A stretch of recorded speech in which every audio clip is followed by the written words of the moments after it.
Assalamualaikum warahmatullahi wabarakatuh. Waalaikumsalam warahmatullahi wabarakatuh.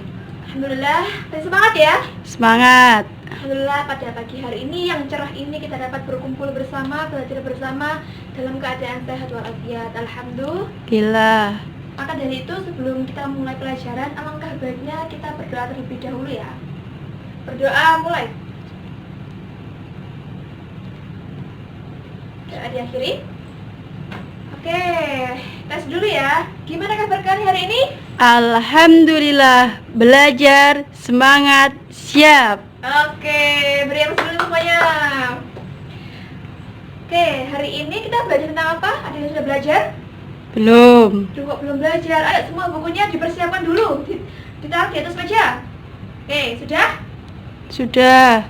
Hari ini kita akan belajar mengenai kompetensi dasar 3.6. Nah, kompetensi dasar ini yang harus kita kuasai dan nanti indikatornya yang harus kita capai. Kompetensi dasar 3.6 yaitu mengidentifikasi sistem organisasi kehidupan mulai dari tingkat sel sampai organisme dan komposisi utama penyusun sel. Nah, nanti indikatornya tujuan kita belajar ini kita mengetahui apa saja sih penyusun sel, terutama penyusun sel-sel itu dari tumbuhan. Jadi kita belajar mengenai jaringan tumbuhan. Oke, minggu lalu kita sudah belajar mengenai sel. Ada yang masih ingat apa itu sel?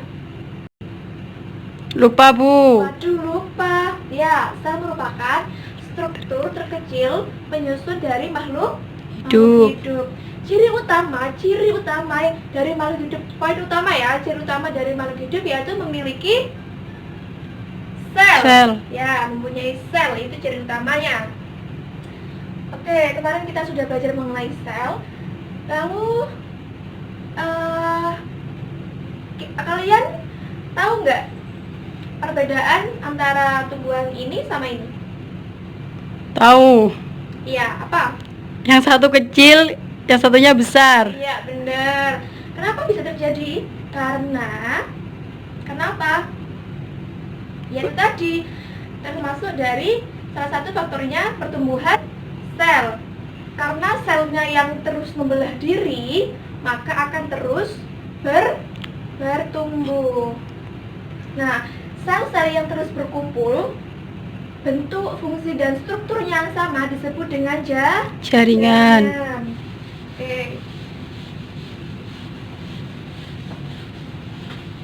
Jadi hari ini kita akan belajar mengenai jaringan tumbuhan.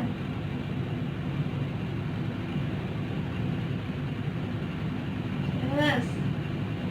Jaringan tumbuhan merupakan yaitu sekumpulan sel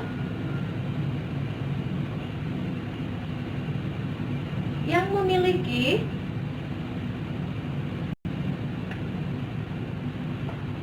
bentuk atau struktur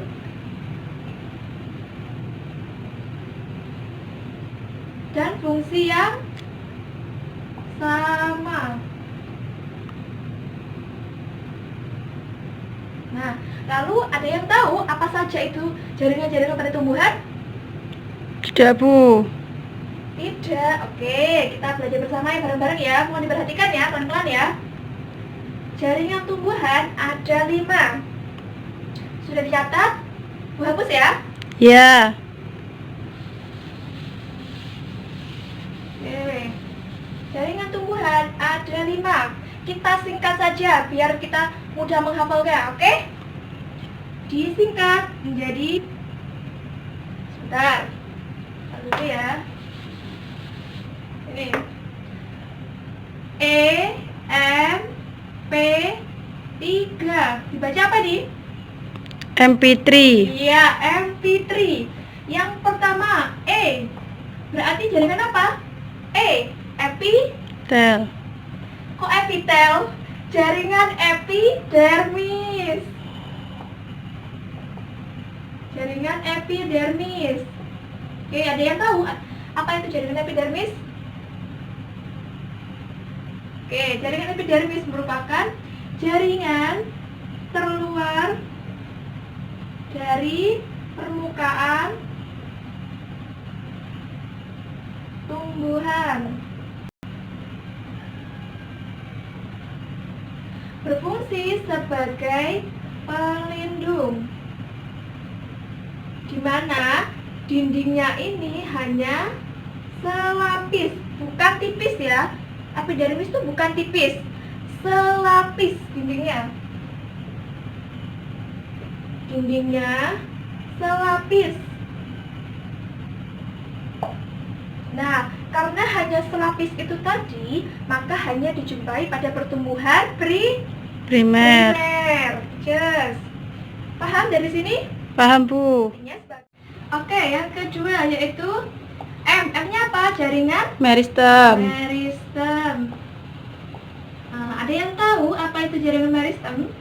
Yaitu jaringan yang sel-selnya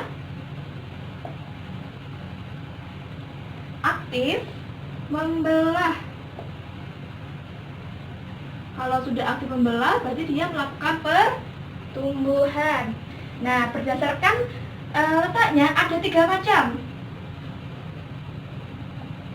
Yang pertama yaitu meristem apikal. Nah, meristem apikal ini berada di ujung batang, ya, berada di ujung batang dan ujung Akar. di ujung akar. Just. Kemudian meristem interkalar. Nah, meristem interkalar ini berada di antara ruas-ruas batang, di mana ruas batang, artinya di sini ya. Kan di sini ada nodus-nodus kan ya. Nah, di ruas-ruas batang. Iya. Nah, sini. Di sini ada kayak nodus-nodusnya di ruas-ruas batang. Itu namanya meristem interkalar, di mana di dalam meristem interkalar itu melakukan pertumbuhan, yaitu pertumbuhan Primer. memanjang. Kemudian ada meristem lateral, di mana ini berada di ketiak daun. Ada yang tahu di mana? Nah, di sini kan seperti ketiak ya. Iya. Berada di sini lateral, sehingga di sini tuh kan kambiumnya besar ya. Dia membentuk kambium sehingga dijumpai pada pertumbuhan Sekunder. Just, pinter. Oke, just paham? Paham, Bu. Oke, kita lanjut ya. Yang ketiga. Oke. Ketiga. P-nya apa ya? Kira-kira ya?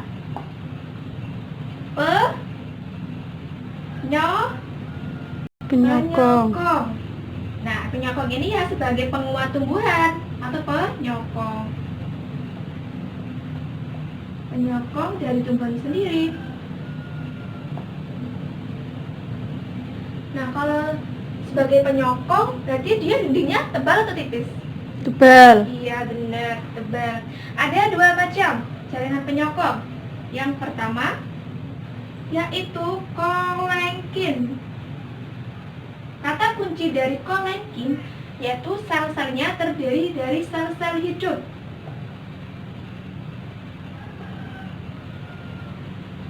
Nah, dari sel-sel hidup yaitu pada daun dan batang.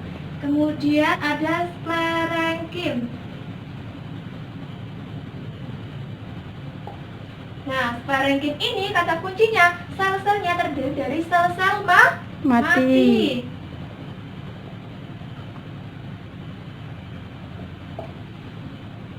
Nah, ketika terdiri, kenapa sel-selnya mati? Kalau sel-selnya hidup berarti dia aktif membelah. Dan ketika sudah mati, dindingnya juga menebal karena sel-selnya sudah mati, sehingga dia berhenti dalam fase pertumbuhan. Contohnya, Di sini ada yang suka makan jangan bayam? Suka, Bu. Nah, ya. Nah, perbedaan bayam yang masih muda itu bisa dimakan ya, meskipun batangnya ya. Batangnya yang di ujung-ujung sini. Coba kalau sini meskipun di ujung, kalau dipoklek ini ya, apa nih? Keras kan ya. Nah, itu namanya ada yang namanya jaringan sparenchyme karena sel-selnya sudah mati sehingga dia berhenti untuk berdiferensiasi, berhenti membela diri sehingga dindingnya menebal. Oke, just paham? Paham. Oke, kita lanjut ya. Yang keempat. Kira-kira P yang keempat apa ya? Yang keempat yaitu jaringan parenkim.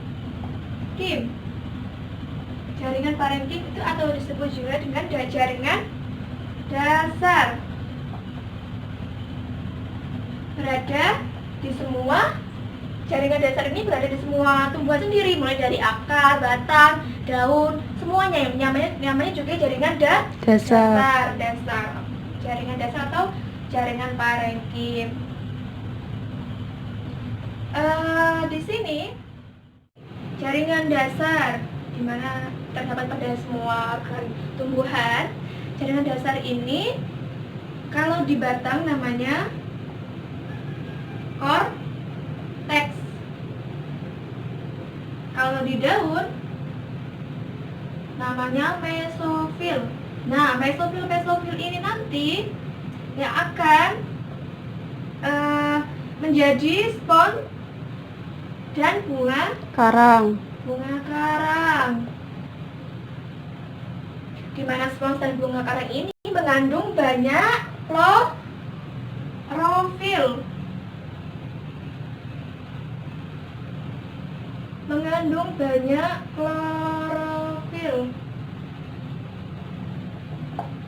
Karena mengandung banyak klorofil, maka terjadi proses yang namanya fotosintesis. Nah, di sini jaringan dasar ini nanti tempat berlangsungnya proses fotosintesis karena banyak mengandung klorofil.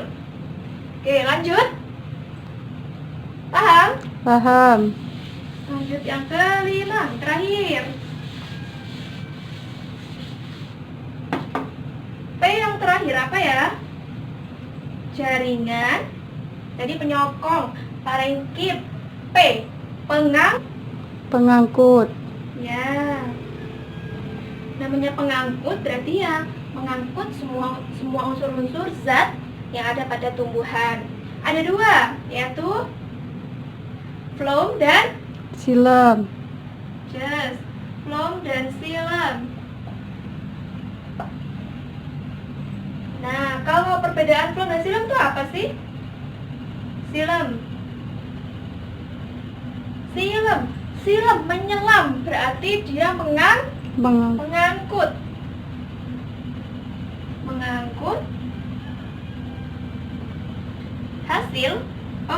mengangkut air mineral dan unsur-unsur hara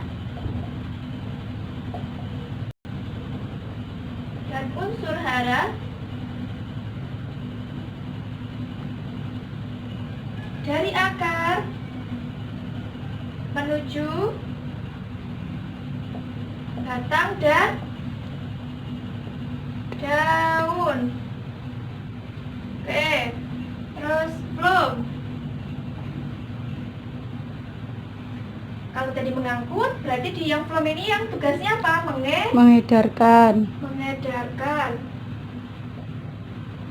hasil apa? fotosintesis. Pinter. Dari daun ke seluruh Bagian tumbuhan. Pinter.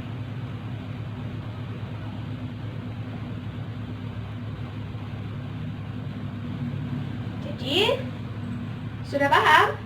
Paham. Nah, jadi jaringan-jaringan itu semua yang membantu proses pertumbuhan dari tumbuhan, di mana sel-selnya berkumpul membentuk struktur dan sama disebut dengan jaringan tumbuhan.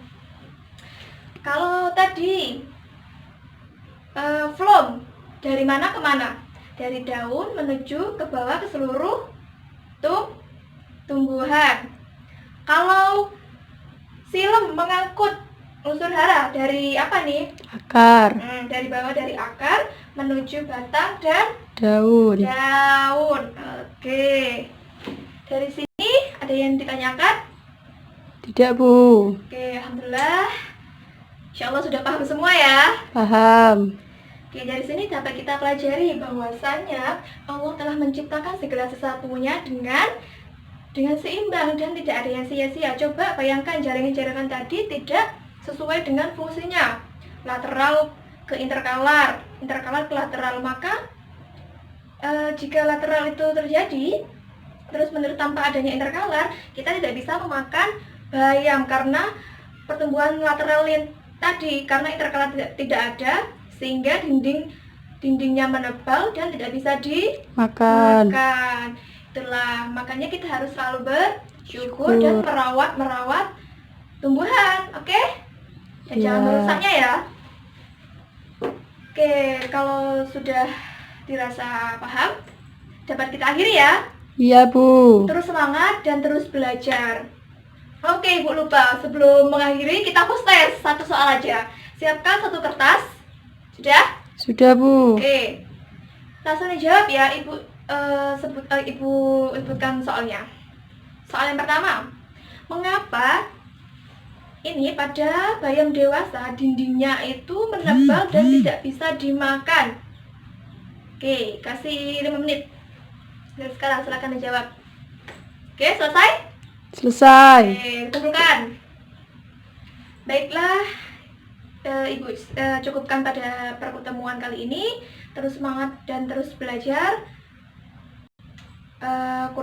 Kita berdoa dulu ya. Sebelum mengakhiri pada pelajaran pada pagi hari ini, kita berdoa terlebih dahulu. Berdoa mulai. Kita diakhiri. Kurang lebihnya mohon maaf. Wassalamualaikum warahmatullahi wabarakatuh. Waalaikumsalam warahmatullahi wabarakatuh.